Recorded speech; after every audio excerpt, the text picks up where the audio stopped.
Hello बेटा, एक question ना लास्ट वाले में आवाज मेरी म्यूट हो गई है, बैटरी डाउन हो गया था। द- देखना है कि ये अलग से भेज देता हूँ तुम्हारे को वीडियो। देखो ये वाला क्वेश्चन है ना, ये दोबारा एक बार समझा देता हूँ, ये म्यूट हो गया था बैटरी। देखो इधर एक बार ये समझ लो, दोबारा समझा रहा हूँ ये वाला। आंसर इसका 30 आया, बिल्कुल सही है ये सब सारा कुछ। देखो हो क्या रहा है ना इसमें, इसमें देखो क्या बोला गया है। इसमें बोला है कि इसमें बोला है कि एक्स वाई जेड का प्रोडक्ट 24 है, तो 24 के टुकड़े कैसे होंगे? 24 इक्वल टू क्या लिखोगे? 2 की पावर 3 इंटू 3 की पावर 1। अब देखिए एक्स वाई जेड हो क्या सकता है, कैसे कैसे तुम ब्रेक करोगे कि 24 आ जाए? तो तुम बोलोगे सर एक्स 1 है, वाई 2 की पावर 3 और ये 3 है। बोले हाँ हो सकता है, एक सोल्यूशन ये है। दूसरा या तो 2 की पावर 1 2 की पावर 2 इंटू 3, ये भी हो सकता है। या 2 की पावर 2 यहाँ पर 2 और यहाँ पे 3 की पावर 1, या 3 इधर, इधर 2 की पावर 3 और इधर 2 की पावर 0। मतलब ऐसे ऐसे एक्स वाई जेड के टोटल कितने सॉल्यूशन बन सकते हैं। यानी कहीं ना कहीं ये डिस्ट्रीब्यूट हो रहा है चीजें। यानी हम लोग क्या करेंगे, जो एक्स होगा उसकी फोटो क्या होगी, एक्स की जो एक्स यहाँ पर क्या है, या तो 1 है या 2 है या 2 का स्क्वायर है या 3 है ना? या ऐसा भी तो हो सकता है ना एक्स, देखो 2 की पावर 1 इंटू 3 की पावर 1, बाकी 2 इंटू 2 का स्क्वायर। देखो ऐसा भी हो सकता है। ऐसे ही सेम वाई के लिए भी हो सकता है, ऐसा ही सेम जेड के लिए भी हो सकता है। बोलो सही है? तो यही सेम, तो एक्स की फोटो सर कुछ ऐसा होगी, वाई की फोटो ऐसा होगी और जेड की फोटो ऐसा होगी। यहां तक समझ में आया नहीं आया? यहां तक सही है? तो जब तुम प्रोडक्ट करोगे एक्स वाई जेड को, तो फाइनल आंसर कैसा आएगा? तुम बोलोगे सर जब मल्टीप्लाई करेंगे ना, तो 2 की power alpha 1 alpha 2 plus alpha 3, 3 की power beta 1 plus beta 2 plus beta 3। हम बोलेंगे हाँ यहाँ तक सही है। तो इसके आगे फिर कैसे करोगे बेटा?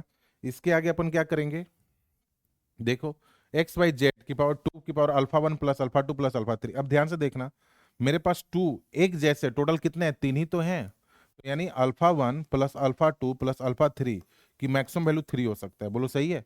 ऐसे ही beta 1 plus beta 2 plus beta 3 की मैक्सिमम वैल्यू 1 हो सकती है। अब ये क्या है, दो 3 के 3 एक जैसे, सिमिलर, लाइक, ए लाइक जैसे हैं।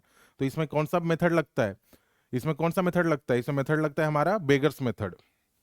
तो जब बेगर्स मेथड लगाओगे तो कैसा बनेगा, यानी 3 कॉइन है, 3 लोगों में बांटना है। मतलब एक तरीके से 2 है, 3 लोगों में बांटना है। एक्स को दूं कि वाई को दूं कि जेड को दूं, तो हम लोग 3 लोगों में बांटने के लिए टोटल फेक कॉइन कितना लेके आएंगे? 2, है ना? अपॉन कितने लोगों में एक्चुअल बांटोगे? 2। यहां तक समझ में आई? 3 + 2 C2, बात समझ में आई? इनटू, अब यहां पे गौर समझना, यहां पे गलती करेंगे। एक कॉइन है हमारे पास, कितने लोगों में बांटना है? 3 लोगों में। तो फेक कॉइन कितना लेके आओगे? 2। चलो लेके आ गए, लेकिन एक्चुअल में बांट के कितने को आओगे? सोच, एक कॉइन है तुम फेक कॉइन 2 लेके आ गए, तेरे को 3 बंदे हैं, एक्चुअल में बांटोगे कितने को? एक ही कॉइन है तेरे पास, तो तुम यार बांटोगे तो एक ही में ना। बेगर्स मेथड लगा रहे हैं, लेकिन बेगर्स मेथड पूरे तरीके से नहीं लगा रहे हैं, क्योंकि यहाँ पर 1 है। अगर एक कॉइन है, 3 लोगों में कैसे बांट दोगे? एक ही लोगों में बांटेंगे ना। तो यहाँ पर आंसर क्या है? 5C2 into 3C1, 5C2 into 3C1। तो 5C2 बोले तो बेटा, 5C2 बोले तो 5 × 4/2 यानी 10 × 3 30। आया समझ में? है ना? ये पाउस हो गया था अभी, है ना?